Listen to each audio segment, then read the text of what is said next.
Martineau. Toi là, ça va faire.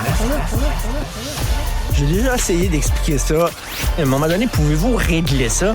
La rencontre de Richard Martineau. Richard, on est vraiment confronté aux horreurs de la guerre, avec ces 500 morts dans le bombardement d'un hôpital à Gaza. Puis maintenant, la question, c'est qui a fait ça? Qui a fait ce geste-là? On réagit vite, puis tout de suite, on a pointé du doigt, bien sûr, Israël tout de suite, et même Justin Trudeau est sorti, puis dénoncé Israël et tout ça. Et on connaît tous l'adage, la première victime d'une guerre, c'est la vérité. On ne sait pas. Donc là, Israël et la Hamas se pointent du doigt, s'accusent l'un l'autre. Il y a des gens qui disent, pourquoi le Hamas aurait fait ça? On dit que, peut-être une des théories, là, il aurait envoyé une roquette, il aurait mal calculé leur distance, la roquette serait tombée sur l'hôpital. Comment ça se fait? Une seule roquette a fait autant de dégâts. Il faut rappeler que le Hamas entrepose il y a de des la dépôts, dynamite là, tout près. Et des bombes dans des écoles et dans des hôpitaux parce que ils sont pas des défenseurs du peuple palestinien, c'est des crinqués, c'est des fous de Dieu. Ils sont prêts à sacrifier leurs propres enfants pour leur cause. Faut tenir ça, il faut prendre ça en compte. Et de l'autre côté, moi j'ai de la difficulté, mais on ne sait pas ce qui s'est passé. Mais j'ai de la difficulté avec Israël, que tous les yeux du monde sont tournés vers Israël. On va regarder comment ils se comportent. Tout le monde dit qu'ils ont le droit de se défendre, mais il ne faut pas que la vengeance se transforme en crime de guerre. On sait qu'ils ont donné du temps aux gens en disant quitter la bande de Gaza parce que nous autres, on va arriver. Eux autres, malheureusement, n'ont pas eu d'avertissement de la part du Hamas comme ça. Donc, c'est pas dans leur façon de faire, mais écoute, qui sait? Cela dit, dans ces guerres-là, il faut faire attention. J'entendais des commentateurs, des commentatrices hier, les maudits hypocrites qui dénoncent la tuerie d'enfants israéliens, mais qui ne dénoncent pas la tuerie par Israël d'enfants palestiniens. On ne sait pas ce qui s'est passé. Puis Richard, je vais même aller encore plus loin que ça.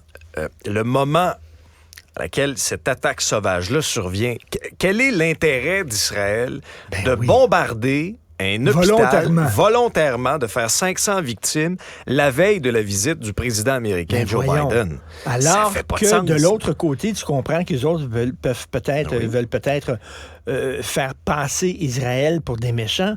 Mais là, mais pourquoi ils tireraient des roquettes sur un hôpital? Soit c'était une erreur, soit ils l'ont fait de façon volontaire. Puis je reviens à ça, là. Je voyais une vidéo d'une femme qui disait qu'elle était près du Hamas et qui disait qu'elle était prête à sacrifier ses propres enfants pour la cause. Ce sont des gens ce sont des illuminés. C'est pas des gens qui veulent négocier un accord de paix. Ils en ont rien à foutre d'un accord de paix. Ils veulent éradiquer Israël de la surface de la terre. Israël dit avoir des preuves, en tout cas, que ça ne vient pas d'eux, mais tu parles des roquettes, Richard. Écoute, c'est plus qu'artisanal, là. C'est 2-3 affaires rabibochées ensemble. C'est pas des projectiles, là. C'est 2-3 affaires rabibochées ensemble, faites dans les souterrains, dans les tunnels de Gaza. Est-ce que c'est possible qu'il y ait eu effectivement une erreur, un tir au mauvais endroit, versus, par exemple, l'appareil militaire plus à la fine pointe de la technologie Israël? Mais une chose est sûre, moi j'ai vu des scènes, puis toi aussi certainement, là, sur les réseaux sociaux, c'est à fendre le cœur. Un père là, qui est en larmes, qui est complètement bouleversé à côté du corps d'un de ses proches, de son fils, je présume. Honnêtement, c'est bouleversant. Il y a des innocentes victimes de part et d'autre. Écoute, j'ai vu un vieux film d'horreur espagnol cette semaine qui s'intitule Les Révoltés de l'an 2000. OK? Et ce sont les enfants qui disent, les adultes, vous en avez fait souffrir énormément. Pendant les guerres, ce sont les enfants qui souffrent. On va se venger. C'est des enfants qui décident de tuer tous les adultes. OK? En disant, vous êtes la cause de tous nos problèmes. Et je regardais ça. C'est un très bon film d'horreur. Mais effectivement, les enfants, Christy, ils n'en ont rien à faire des chicanes de leurs parents, des chicanes religieuses, idéologiques. Qui durent depuis des décennies. Et les femmes et les enfants sont vraiment les premières victimes, les viols collectifs sur les femmes, les enfants qui sont morts et tout ça. C'est vraiment épouvantable. Puis on voit pas vraiment la sortie de crise du tout. On la voit pas. Mais tu sais, avant de pointer du doigt les uns et les autres, il faut toujours attendre. Il va peut-être avoir des images de satellites où on va pouvoir voir exactement d'où provenait la roquette exactement, mais on ne le sait pas.